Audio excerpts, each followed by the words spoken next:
हम लोग अभी बात करने वाले हैं टाइटन के बारे में। तो टाइटन को मैंने क्यों सिलेक्ट किया है, तो पहले हम उसे समझते हैं। देखो यहाँ पे हमें एक अच्छा मोमेंटम देखने को मिला, प्राइस कंसोलिडेशन फेस कर रहा है। ओके, तो यहाँ पे अभी कल हमने क्या देखना है, अगर प्राइस यहाँ पे एक बुलिश कैंडल बनाता है एंड यहाँ पे हमने बाई करना है और ये वाला पॉइंट हमारा एसएल रहेगा। प्राइस अगर यहाँ पे एक बुलिश कैंडल बनाता है तो हमने बाई करना है, अदरवाइज इसी रेंज के अंदर रहता है तो हमें ट्रेड नहीं करना है। ये यहाँ पे ब्रेक डाउन करता है बेरिश कैंडल के साथ में, तो यहाँ ये वाला जो हमारा एंटरिंग पॉइंट होगा एंड ये वाला पॉइंट हमारा एसएल होगा। फर्स्ट टारगेट ये वाला होगा bearish side and bullish side हमारा फर्स्ट टारगेट ये वाला जोन होगा। एंड ये ब्रेकआउट होता है तो आने और भी हमें एक अच्छा मोमेंटम इसमें देखने को मिल सकता है।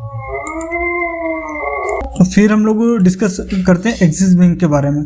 तो एक्सिस बैंक में हम लोग देखते हैं प्राइस में एक अच्छा मोमेंटम देखने को मिला, फिर इधर कंसोलिडेशन कर रहा है। तो कंसोलिडेशन जोन में ये वाला हमारे पास रेजिस्टेंस है और ये वाला पॉइंट हमारे पास सपोर्ट है। अगर रेजिस्टेंस को ब्रेक करता है, ब्रेक करने के बाद ब्रेकआउट कैंडल का जो लो होगा हमारा एसएल पॉइंट होगा और यहाँ पे हम लोग एंटर करेंगे। फर्स्ट जो पॉइंट होगा हमारा ये वाला टारगेट होगा एंड सेकंड ये वाला टारगेट होगा bullish side. Bearish side first target हमारा ये वाला होगा एंड सेकंड टारगेट हमारे पास ये वाला पॉइंट होगा। हमने इसको सिलेक्ट क्यों किया था, तो हम लोग देखते हैं यहाँ पे ये काफ़ी टाइम से यहाँ पे कंसोलिडेशन फेस कर रहा है। ओके, कंसोलिडेशन फेस कर रहा है, फिर कंसोलिडेशन के अंदर एक नैरो कंसोलिडेशन में ये ट्रेड कर रहा है। इसमें अगर हम ब्रेकआउट मिलता है तो एक अच्छा मोमेंटम हमें देखने को मिल सकता है। फिर हम लोग देखते हैं सिप्ला के बारे में। तो अब देखिए सिप्ला में एक हमें वन साइडेड मोमेंटम यहाँ पे देखने को मिला। ओके, अगर हम लोग 5 मिनट टाइम फ्रेम पे आते हैं तो एक इसमें अच्छा कंसोलिडेशन हमने देखने को मिल रहा है, पूरा नैरो रेंज में कंसोलिडेशन कर रहा है। तो यहाँ पे हमने देखना होगा अगर हमारा रेजिस्टेंस ब्रेक करता है तो हम लोग यहाँ पे बाइंग करेंगे। फर्स्ट टारगेट हमारा ये वाला पॉइंट होगा एंड नेक्स्ट टारगेट के लिए अगर हम लोग देखते हैं तो इसमें डेली टाइम फ्रेम पे हमें एक अच्छा टारगेट देखने को मिल सकता है। ये वाला पॉइंट हमें नेक्स्ट टारगेट देखने को मिल सकता है। एंड हम लोग अगर बेरिश साइड आते हैं, यहाँ पे अगर कैंडल ब्रेक डाउन करता है तो फर्स्ट टारगेट हमारा ये वाला पॉइंट होगा 1540 एंड सेकेंड टारगेट हमें यहाँ तक भी देखने को मिल सकता है।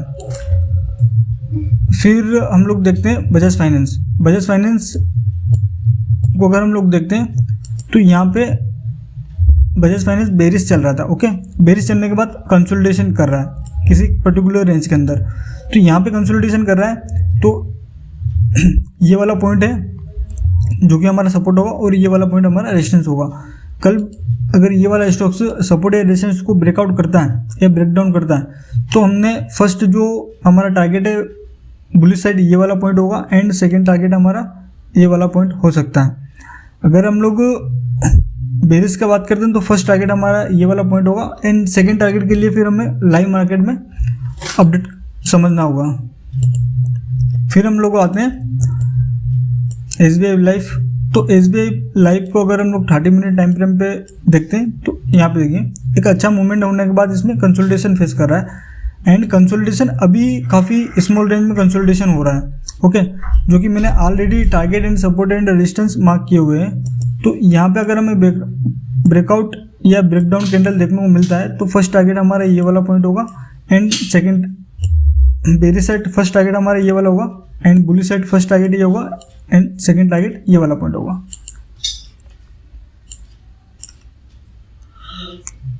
टाटा कंज्यूमर को अगर हम लोग देखते हैं तो यहाँ पे प्राइस ग्राइंडिंग कर रहा है, काफ़ी टाइम से प्राइस फॉल तो हो रहा है बट एक ग्राइंडिंग कर रहा है, मूवमेंट नहीं हो रहा है। मूवमेंट नहीं हो रहा और उसके बाद में फिर इसने और स्मॉल रेंज में ट्रेड करना स्टार्ट कर दिया। ओके, तो हम लोग अगर इसको मार्क करते हैं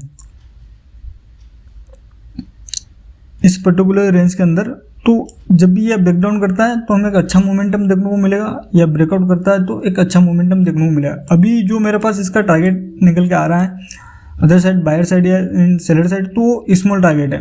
ओके, फिर अगर अच्छे कैंडल के साथ में अगर मूवमेंट करता है तो हम लोग इसको टारगेट को राइट कर सकते हैं। रिलायंस को देखते हैं हम लोग। तो रिलायंस को आप समझिए यहाँ पे अगर हम लोग देखते हैं तो ये वाला पॉइंट समझिए आप, पूरा एक ग्राइंडिंग कर रहा है रिलायंस, ग्राइंडिंग प्राइस फॉल हो रहा है, बट पूरा ग्राइंडिंग करते हुए प्राइस फॉल हो रहा है, एक नैरो रेंज के अंदर ट्रेड कर रहा है। ओके, तो अगर हम लोग बेरिश साइड आएंगे, बुलिश अगर ब्रेकआउट होता है तो फर्स्ट टारगेट हमारा ये वाला पॉइंट होगा, सेकेंड ये वाला पॉइंट होगा, एंड थर्ड टारगेट हमारा ये वाला पॉइंट होगा बुलिश साइड। बेरिश साइड अगर हम लोग आते हैं तो फर्स्ट टारगेट हमारा ये वाला पॉइंट होगा, सेकेंड हमारा ये वाला टारगेट होगा, सॉरी ये वाला टारगेट हमारा सेकेंड पॉइंट होगा। ओके, इस बेसिस पे मैंने इसको फाइंड किया है। हिंडाल्को अगर हम लोग देखते हैं तो हिंडाल्को में हमें एक कंसोलिडेशन के बाद में एक अच्छा ब्रेकआउट मिला एंड मोमेंट मिला, मोमेंट के बाद में फिर प्राइस कंसोलिडेशन फेस कर रहा है। तो इस कंसोलिडेशन में हमने देखना होगा, इसमें अगर हम लोग चाहते हैं तो बुलिश ट्रेड ही लेंगे, क्योंकि अगर हम लोग डेली टाइम फ्रेम पे आते हैं इसमें तो एक ये अच्छा ब्रेकआउट देने वाला है। ये वाला जो लेवल है इसने 3 टाइम टेस्ट किया हुआ है, 1, 2 एंड 3। तो अभी करंट में इसने टेस्ट किया है, फिर ये इधर ही कंसोलिडेशन कर रहा है। ओके, तो यहाँ पे अगर इसका ब्रेकआउट देखने को मिलता है तो तो हमें एक अच्छा अपसाइड टारगेट देखने को मिल सकता है, जो कि हम लोगों ने 5 मिनट टाइम फ्रेम पे सिलेक्ट किया हुआ है। क्योंकि फर्स्ट टारगेट मैंने ये इसी बेसिस पे रखा हुआ है, क्योंकि 2 टाइम इसने यहाँ पे इस वाले पॉइंट को टेस्ट किया हुआ है। अब थर्ड टाइम पे यहाँ से या तो यहाँ से ये डाउन आ सकता है, ये यहाँ से हमें एक अच्छा मोमेंटम इसमें देखने को मिल सकता है। बीएससी को अगर हम लोग देखते हैं, प्राइस एक अच्छा ट्रेंड मिला, ट्रेंड मिलने के बाद प्राइस कंसोलिडेशन कर रहा है। ओके, कंसोलिडेशन में हमने कंसोलिडेशन रेंज मार्क की हुई है इसका, तो अगर हमको बुलिश ट्रेड लेना है तो यहाँ पे अगर ब्रेकआउट करता है तो हम लोग बुलिश ट्रेड लेंगे। फर्स्ट टारगेट हमारा ये होगा एंड सेकेंड टारगेट के लिए हम लोग फिर लाइव मार्केट में डिस्कस करेंगे। ब्रेकडाउन करता है या इस रेंज के अंदर ओपन होता है, फिर अगर ब्रेकडाउन करता है तो हम लोग यहाँ पे बेरिश ट्रेड लेंगे एंड फर्स्ट टारगेट हमारा ये वाला पॉइंट होगा।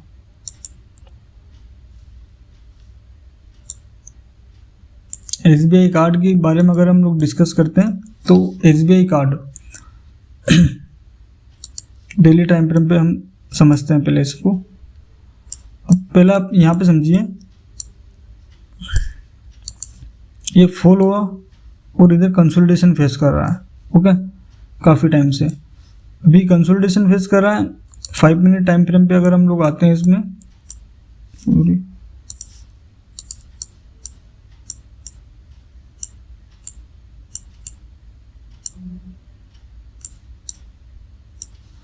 तो यहाँ पे देखिए आप, पिछले 2-3 दिनों से ये यहाँ पे अच्छा कंसोलिडेशन फेस कर रहा है। तो यहाँ पे अगर हमें अपसाइड ब्रेकआउट मिलता है इस वाले लेवल पे तो हमारा फर्स्ट टारगेट ये वाला पॉइंट होगा एंड नेक्स्ट टारगेट हमारा ये वाला पॉइंट होगा। ओके, डाउन साइड अगर ब्रेकडाउन करता है तो हमें इसमें अच्छा मोमेंटम देखने को मिलेगा। तो फर्स्ट टारगेट हमारा ये वाला पॉइंट होगा एंड सेकेंड टारगेट और भी अच्छा इसमें हमें देखने को मिल सकता है, सुप्रीम इंडस्ट्री।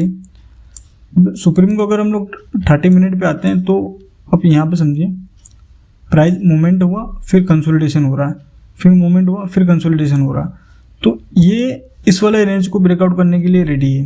ओके, यहाँ पे अगर कंसोलिडेशन हो रहा है तो ये वाला जो रेंज है इसको ये कभी भी ब्रेक कर सकता है, इस वाला हाई को। तो इस बेसिस पे हमने यहाँ पे कंसोलिडेशन फाइंड किया। हम लोग इसको स्विंग में भी यूज़ कर सकते हैं। तो कंसोलिडेशन फाइंड किया तो फर्स्ट वाला जो हम लोग वहाँ पे डिस्कस किया वो वाला पॉइंट इधर आ रहा है। ओके, जो कि इसका रेजिस्टेंस होगा। टारगेट फर्स्ट वाला टारगेट ये हमारा ये वाला पॉइंट हो सकता है। तो यहाँ पे अगर इसका ब्रेकआउट देखने को मिलता है तो ये वाला हमारा फर्स्ट टारगेट होगा एंड ब्रेकडाउन देखने को मिलता है तो ये वाला हमारा फर्स्ट टारगेट होगा। फिर हम लोग देखते हैं टू इन्वेस्ट ऑफ इंडिया। इसको अगर हम लोग डेली टाइम फ्रेम पे आते हैं तो यहाँ पे आप देखिए डेली में बुलिश कैंडल हमें देखने को मिल रहा है। बुलिश कैंडल के साथ में आप देखिए यहाँ पे प्राइस हमें एक राइजिंग वेज पैटर्न के अंदर देखने को मिल रहा है। अगर हम लोग ट्रेंड लाइन मार्क करते हैं तो एक राइजिंग वेज पैटर्न के अंदर देखने को मिल रहा है, ये वाला पैटर्न। ओके,